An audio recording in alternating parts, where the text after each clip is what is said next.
Good evening, everyone. Welcome back to my podcast again. It's Abdul Rahman over here. Pleasure to have you all back. This is second episode of my podcast that I started last week, and last time we ended up saying that the Lions would beat the Packers. My prediction was 29-24, and they ended up winning, not 29-24, but 34-20. Pretty good win for the Lions, and it's exciting to see them after many tumultuous years of suffering and their fan base. So it's happy to it's a great sign. It's very brings a lot of happiness and joy to the fans, and of course to us, to his viewers. It's always nice to see the NFL in a good place.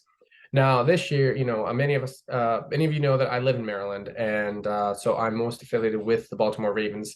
And so I wanted to dissect a little bit more what's going on with the Ravens this season. What is their outlook, and can they really get to the Super Bowl? That's the ultimate goal.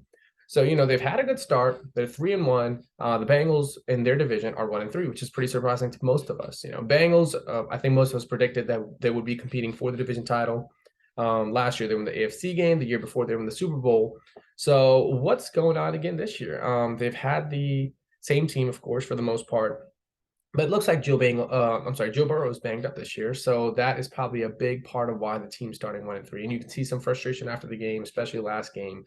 Ja'Marr Chase, their all-world wide receiver, had, a little bit of a little tough, some tough words for the team. And, it shows that there's some frustration. They're looking forward to it. They're a high character team and a high expectation team, That being said, now with the Ravens, we're glad to see that they're 3-1. The one loss was a pretty bad loss. We expected that to be a win as well. Maybe they should be standing at 4-0, but 3-1, we'll take it, right? So with that being said, let's dissect right into it. So the season started 3-1. They have a schedule that started with the Texans. We'll take that win, right? It was a 25-9 win, not the highest explosive win in terms of the offensive play, but they were facing a rookie quarterback. His first game for C.J. Stroud for the Texans. Baltimore got the win. Great win. They looked good. They looked a little challenged on offense because they have a new offensive coordinator, Todd Monken. But that being said, of course, a dub is a dub. So let's go. Week 2, we move forward to that was against the Bengals, their arch rival for the division right now. The Bengals, again, that was a great win on the road for the Ravens, 27-24. We expected the Bengals to honestly hang in there, and they did. Very close game. Win by field goal was the main difference. And that was probably one of the best games the Bengals played this year. I think since then they've been up and down. They got a win the week later, but that was against a weak team. But they struggled again this past week. So what's going on? We'll find out more so. Middle of the season, probably week 8, week 9. It'll be a little bit more clear if the Bengals really are contenders or pretenders for the Super Bowl. Week 3, we dive into Ravens playing the Colts. I think a lot of us expected the Colts to win. The Colts to lose and the Ravens to win, but looks like the Ravens lost a very close one, 22-19.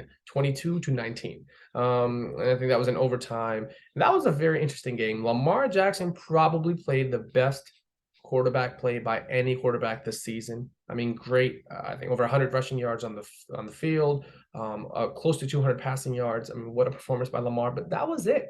That was all that was there for the Ravens. I mean, there was not much going on beside him. Mark Andrews, I believe, first or second game back that week. The offense just looked very discombobulated. But again, this is their third game with a new offensive coordinator. So Todd Monken, hopefully he can drop more offensive schemes for the offense to be a little bit more free-flowing afterwards. But of course, that was a salty loss. We'll take it. I mean, the Ravens still stand at 2-1 at that time. Now, last week against the Browns, another team that's pretty good. The Browns are doing relatively. They were 2-1 at the time as well with the Ravens before the face-off. The Ravens got the win, 28-3. We're glad to see that, of course. But they played against Browns and we'll dive into it, but they're one of the best defenses in the league right now, arguably the best defense. So for the Ravens to win 28-3 is pretty impressive. But why did the Browns only score 3 points? We know a big reason for that is, of course, Deshaun Watson did not play. He's got a sore shoulder, so that is something he's recovering from. Might be out this week as well. But we'll look forward to him being healthy and back with the Browns, and that's another team that the Ravens need to look out for. So they've already played 2 of the 3 division rivals. The Steelers do come up next week, so we'll see how that match goes. But I do predict the Ravens winning that one. If they don't, we've got some questions. But again, Ravens have had a pretty good start. That being said, I do think I want to dive into a little bit more on the stats for the Ravens. So I'm going to do a little screen share here. Let's get right into it, and let me show you what I've been looking at recently, so we can, share a little bit more on what's going on with the Ravens. So this right over here, as you might be able to see, is the NFL. We'll start with the offense actually. So the NFL total team offense stats. They're highlighted or put in order with in terms of yards per game. I'm not a big fan of the yards per game. That projects a little bit. It's a little biased, but it gives you a total overall performance of how the team has been doing with when it comes to rushing and passing, which is fine. But if we look at that, and we'll stick with the yards per game, the Ravens are right there. I'll give them a little highlight right over here. And this is the Ravens standing right about in the middle 12 to 15 packs. So just a little bit above average in terms of their overall offensive performance. So what's going on with the Ravens, right? We look right over here. This right here is the Ravens rushing yards total for the season, yards per game. They're at 605 rushing yards per game, right up there with actually Miami. You've got San Francisco. We know who both teams are very good at rushing the ball. So Ravens are doing pretty good with rushing. I mean, you have Lamar Jackson, so explosive. So of course that's not a surprise. They're averaging 24 points per game. Is that very impressive? No, but again, like we said, new offensive scheme. They'll get better as the season goes on. So I'm not too worried about that. And that's partly why what was my main concern is right over here, the passing. The passing, again, they're averaging about 735 passing total yards for the season and about 183.8 per game. That's not the most impressive. I'm going to give you a little look at how when it comes to passing, where do they stand? So now I've organized a chart with based on passing total passing yards for the season. As we see here, you've got the Dolphins, Rams, Minnesota Vikings. I mean, these are all great passing teams, great offensive schemes. Now, offensive teams, Vikings are 1-3. Does that project? Yes, their defense is pretty porous, but that does not mean that they're not a good offensive team. And that's what the Ravens are competing against. All these teams right ahead of them, right? You've got the 49ers, the Lions. I mean, these are teams that either made the playoffs last year or looking like they're going to make the playoffs this year. So if you keep looking, Ravens land right about here. That is about bottom 10. They're about 23rd, 24th in passing. That is pretty poor for a team that's looking to get to the Super Bowl again this year. So I'm hoping that offensive, the woes that they have right now when it comes to passing, hopefully they resolve over the next 4 or 5 weeks, near the middle of the season, to start looking a little bit more explosive, because they're going to have a pretty big game coming up in December. We'll get to that really quickly in just a bit. Next thing I'm going to focus is on how the Ravens doing as a defensive team, right? So again, this is organized by yards per game total allowed by each team.